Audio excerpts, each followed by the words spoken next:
నమో శ్రీనివాసాయ నమః. నమో వెంకటేశాయ నమః. అందరికీ నమస్కారం అండి.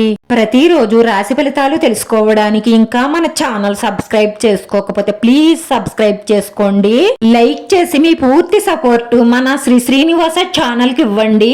ఈ వారం రాశి ఫలితాలలో గోచార్య రీత్యా వృషభ రాశి వారు ఎటువంటి శుభాశుభ ఫలితాలను పొందుతారో తెలుసుకోవడానికి ఈ మన వీడియోని ఎక్కడా స్కిప్ చేయకుండా చివరి వరకు చూడండి. కుటుంబ సౌఖ్యం సంపూర్ణంగా ఉంటుంది. సంఘంలో పేరు ప్రతిష్టలు పెరుగుతాయి. పిల్లలకు సంతోషం కలిగించే కార్యాలు చేస్తారు. మీరు చేసే శుభకార్య ప్రయత్నాలు చాలా సులభంగానే నెరవేరతాయి. నూతన వస్త్ర వస్తు వాహన లాభాలున్నాయి. సంబంధాలకు చెడు స్నేహాలకు దూరంగా ఉండండి, లేదంటే అపకీర్తి వచ్చే అవకాశాలు ఎక్కువగా గోచరిస్తున్నాయి. తోడ పుట్టిన వారితో వైరం ఏర్పడకుండా ఆచితూచి జాగ్రత్తగా మాట్లాడండి.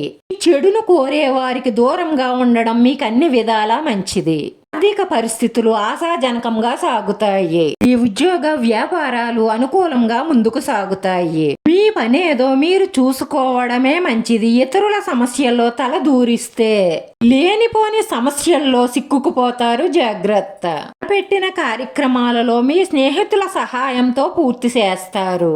కాలంలో మీ పైనున్న బాధ్యతలను నిర్వర్తించడానికే ప్రయత్నిస్తారు. చిరు వ్యాపారస్తులకు కలిసి వస్తుంది. కుటుంబ సభ్యుల నిమిత్తం ఖర్చులు కూడా పెరుగుతాయి. ప్రణాళికాబద్ధంగా పనులు పూర్తి చేస్తారు. మీరు సంపాదించినంత ఖర్చు పెట్టకుండా అనవసరమైన ఖర్చులు ఆపేసి పొదుపు చెయ్యడం వల్ల మీకు అత్యవసర సమయంలో ఆ డబ్బులు ఉపయోగపడతాయి. ఎంత వస్తే అంతా ఖర్చు పెట్టేసుకుంటే మనకి అత్యవసరమైనప్పుడు అప్పులు చెయ్యవలసి వస్తుంది. అప్పులు చేస్తే తరువాత తిప్పలు తప్పవు. ఉద్యోగంలో అధికార యోగానికి అవకాశం ఎక్కువగా గోచరిస్తుంది. వ్యాపారస్తులు ఆలోచనాత్మకంగా ముందుకు సాగకపోతే నష్టాలు ఏర్పడతాయి. జాగ్రత్త. ఈ వ్యాపారంలో మోసం జరిగే అవకాశాలు గోచరిస్తున్నాయి కాబట్టి ఈ వ్యాపారంపై శ్రద్ధ పెట్టి చెయ్యండి.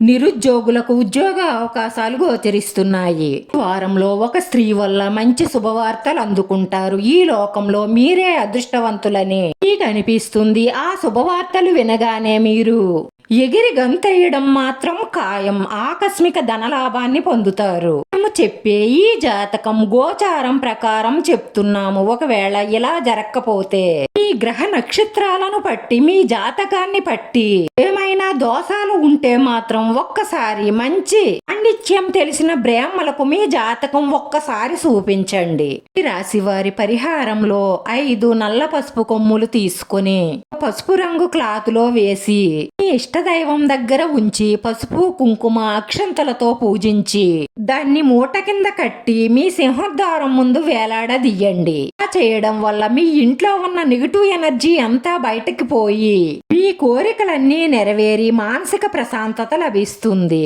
నచ్చితే లైక్ చేయండి, షేర్ చేయండి. మీ లైక్ మాకు ఎంతో విలువైంది. మీరు లైక్ చేయడం వల్ల ఈ వీడియో కొంతమందికి చేరుతుంది. నా శ్రీనివాస ఛానల్ ఆదరించండి. అందరికీ ధన్యవాదాలండి. నమో వెంకటేశాయ నమః.